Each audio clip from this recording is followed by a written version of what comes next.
You know, John, you might say today's suspect got a big owie and a big easy.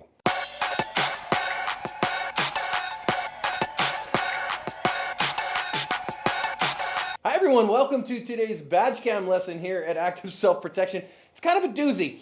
Every day we post a real life use of force caught on camera so that your training and practice can be more evidence-based, and I'm your host, John Correa. And I'm your co-host, Mike Willer. As you may have gleaned from my earlier statement, today's video comes from us in New Orleans. I'm probably getting fired. MagTech is the only Freedom Seed I use on the range. I personally have over 100,000 rounds downrange of MagTech, and it's unbelievably reliable, very accurate, and a great value. Pick some up for your next range trip wherever you shop for range supplies. Officers have received a call from Superdome Security asking them to come help them with a man who won't leave and is armed with a knife. And there's not a game here or anything. You can see it's empty.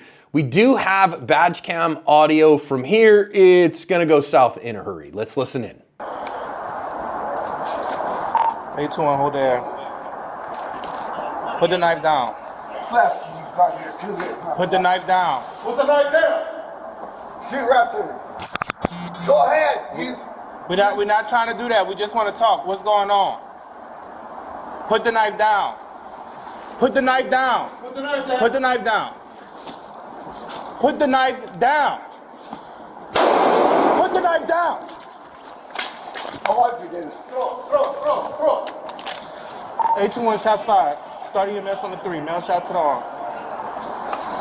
Thanks, sir. Don't let me die. I wanted to die myself. 821, shots fired. Start EMS on the 3. We have a male shot to the arm. Unbeknownst to the officers when they walked up, this guy who they were accosting had actually done 21 years for murdering his whole family and then done a short piece afterward for aggravated assault here in Louisiana. And he did live through this. He gave them a hard time afterwards, refused medical treatment, and you heard him say there that he wanted to die that day, but the officer did not oblige him. I mean, let's give Mike a hand. Give him some applause for remembering that it came out of New Orleans for 2 whole segments. I mean, that was pretty good. Thank you. Go listen to the podcast. I promise you, he doesn't forget stuff on the podcast ever. I think an interesting point as we come up here, Mike, is these officers don't know who they're dealing with, that this man is clearly incredibly violent and willing to do great violence to those he loves, let alone those he doesn't. He doesn't? That doesn't sound right. Anyways, they don't know all that, but what they do know is I have an armed person who's unwilling and uncooperative. So when he goes for this knife, I do love that even without that prior knowledge, the officer maintains his distance, because against that knife, distance is your best friend. Yeah, I think this is a case, John, of this officer, maybe not, cognizantly or not, but treating every call, like you like to say, like a training evolution. Treat every call as though, anything could happen. Treat every call as though it's a scenario at the academy and you're being graded, right? Do everything right to the extent that you can. I think he did a lot of those things here, and not the least of which, as you mentioned, is he didn't get too close. I would like to see him even further away than this, but that's just me. Look, edged weapons are no joke. Edged weapons could absolutely kill you, and I'm more afraid of knives than I am of guns, frankly, because knives can do such catastrophic damage. So that distance factor is definitely important. There's no set distance, but I just like the idea that he didn't get too close, as you said. I also, recognize the kind of call this is. That the security here at the Superdome has called in and said, we have an armed man who is armed with a knife and unwilling to obey us. Well, you better have a plan ahead of time, right? So these officers, as they walk up, should have figured that out ahead of time. Who's on lethal? Who's on less lethal? What are we going to do? This guy's already combative. Already he is non-compliant. So we've got to have a plan in place already, because when this guy gets moving, all right, when he's sitting down here, he's not a real threat imminent in the moment because he can't reach you with the knife. Second, he starts to scramble up, though. This was the time for one of the officers to try to pop him. I don't think with a taser here. I think with OC spray. Because, again, a taser, he's clothed, those things might work, might not. But the OC spray, about a 90%, he won't be able to see us. And he therefore, and will be in a whole lot of pain. And so his chances to attack us are much less, but that window closed pretty quick, Mike. Yeah, I want every single officer, deputy, agent, parole, probation in the country to have OC on them, and I want that OC to have recoil. I want it to be so powerful that you can feel it kicking back in your hand when you deploy it, because it does solve so many problems. We talk about, the average CCW holder leaves the house with a gun and that's it, right? And they forget the important things like medical, like other things, make sure their cell phone's charged, other things that we do to cover our ASP. And in this case, man, I cannot say enough about how much pepper spray could have taken the starch out of this guy's jammies before he ever got up off the ground. Certainly for me, the minute he starts to get up off the ground, knowing he's armed, I'm absolutely going to bless this guy with a hot sauce, because even if it doesn't completely incapacitate him, it's going to make me a lot harder to find for this guy with his knife. It's going to make him a lot less effective in any attack that he may decide to mount subsequently. So yeah, pepper spray, absolutely. And I agree, the taser, not an option here at all. This guy's wearing baggy clothing. So I think OC spray all day. Yeah, right tool at the right time for the right job. I also want to note that window is going to close pretty quick. Now, as to the guy on the right, I don't know if he's security or if he is an officer. I can't really tell.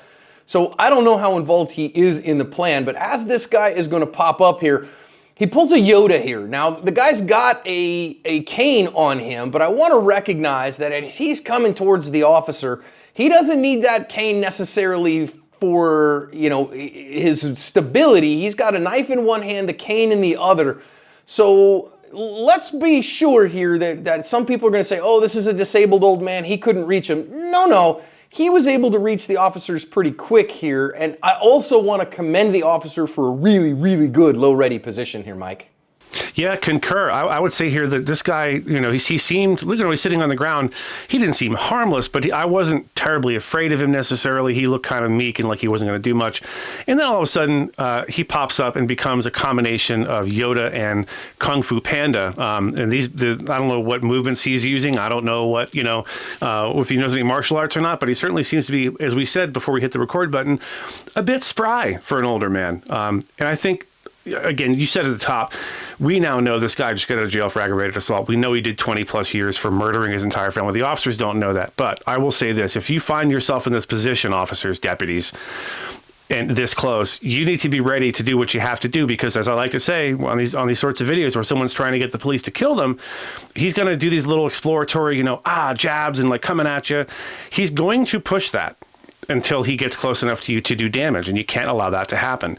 So even though we know we're relatively certain this guy just wants to die today, this guy wants me to shoot him, that doesn't negate the fact that he's going to continue to assault you and do things and escalate his actions until we get to the point where you have to shoot him. So it's something to bear in mind. In this moment, you got to know that's almost certainly what's going to happen. So prepare yourself mentally for that. And I don't know where the other officers were in this. I don't know if they hadn't communicated, but this was kind of the last ditch where a less lethal might have changed the behaviors here, but I don't know that they had one staged or they had a plan to use one. And this officer that we're looking at here, his badge cam, should be on the lethal and he should be using it. Now, I'm going to say this. Now, watch what happens here as the guy gets closer to him. Watch the officer is at a ready position here, and then when the shot breaks, this is the frame before his shot breaks. Did you notice that the gun didn't come up at all? Now, I'm going to say something here. I can't guarantee this. I'm not privy to the internal affairs investigation at all. I haven't read any of the paperwork. But it sure looks to me here like the officer actually intended to use the firearm as less lethal. That the officer intended here to shoot him in the arm, because the gun didn't move in the half second or so. He was using a great low ready position. And in that last half second, the gun didn't move before the shot broke away from where he was. So I'm almost sure of that. But of course, Mike, if he admits that to internal affairs, then he's going to be guilty of using his firearm outside of policy and using a firearm when he didn't really feel like his life was at risk. And I would never tell somebody to lie to internal affairs. I would certainly never tell somebody to lie in a criminal investigation, but I really wonder how he articulated this.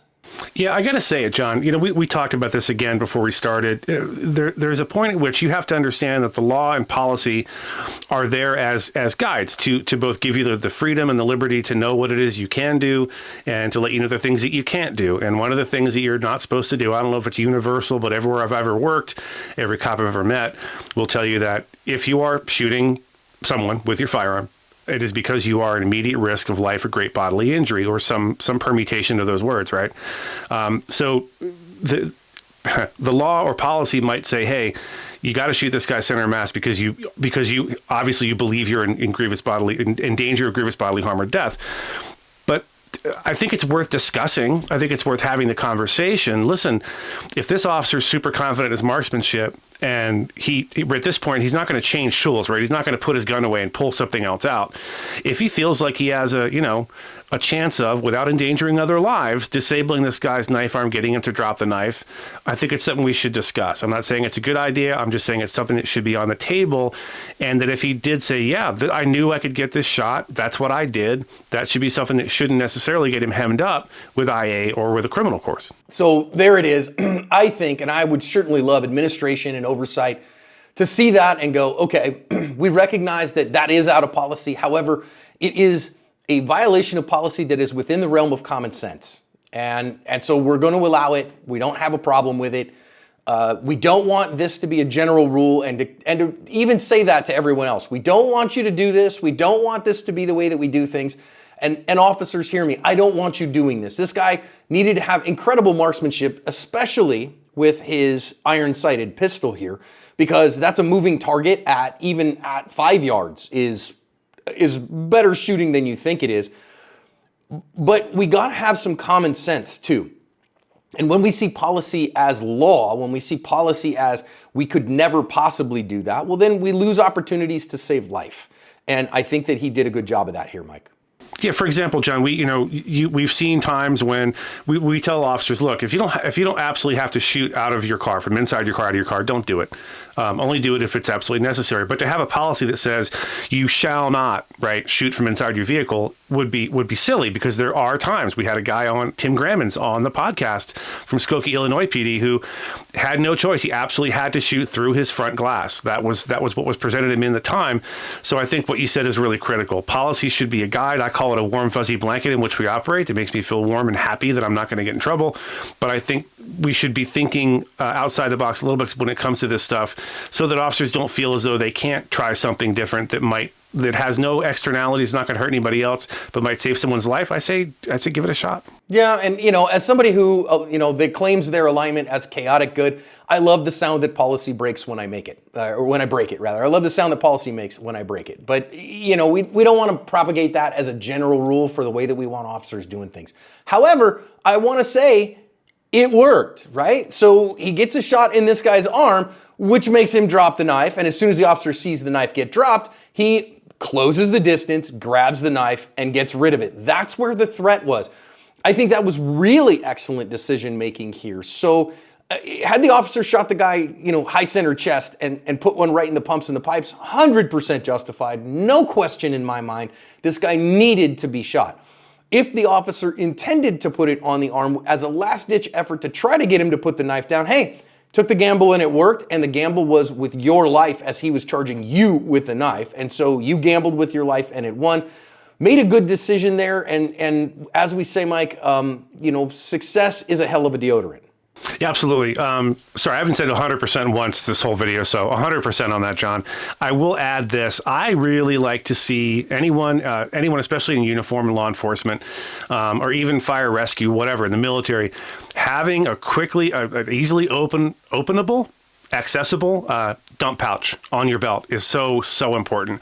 Have it somewhere where you don't have any other equipment, and you can run up to this guy, have that pouch open, and instead of yeeting it away, which was fine, he did what he had to do, but instead of throwing it away to sort of an unknown location where it's unsecured, you can just drop that knife or gun or whatever right into that drop pouch, and it's out of play. It's no longer an issue. We had a guy on the podcast, in fact, it'll be out by the time this comes out, who had a guy come into his office with a rifle, and he got the rifle away from the guy and he threw it.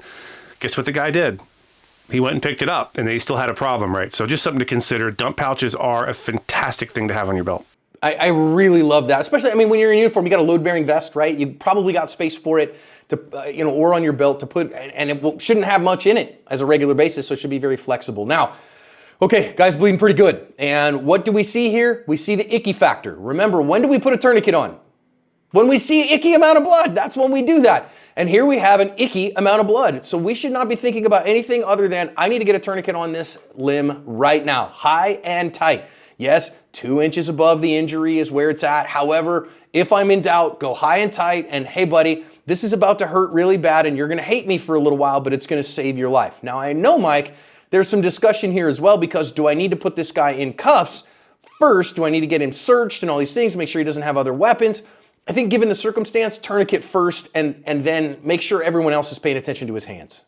Yeah, I would like to see someone else move in. And I don't remember off the top of my head if someone did, but have someone else move in, grab this guy's other arm, put him face down and get the tourniquet on, control the arms, and then put him in cuffs and then search him in that order. I think it is a good thing to point out, though, John, because you might, a lot of officers, and I wouldn't fault them for it, would be like, well, heck with this guy, he just tried to stab me, so I'm going to make sure I'm safe first. I'm going to cuff him up first and then put the tourniquet on. But I think the tourniquet application is going to be way easier before the person's handcuffed. You don't want to have to undo your tourniquet all the way to get it on, which you would have to do if the guy was cuffed. So definitely a consideration, and something that I'm glad we all got the mental rep before the next person goes through this, because now you'll have this fresh in your head. I got to say, John, the other person here to the right in this freeze grab, I don't know if he's security or NOPD, but at this moment, I'd love to see him move it and grab that other arm.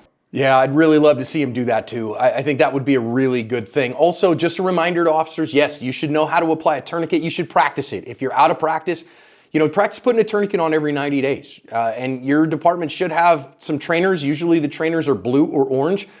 And you should have them available to grab a timer and time you and your partner, ready, go, and get it out of wherever it is that it's staged.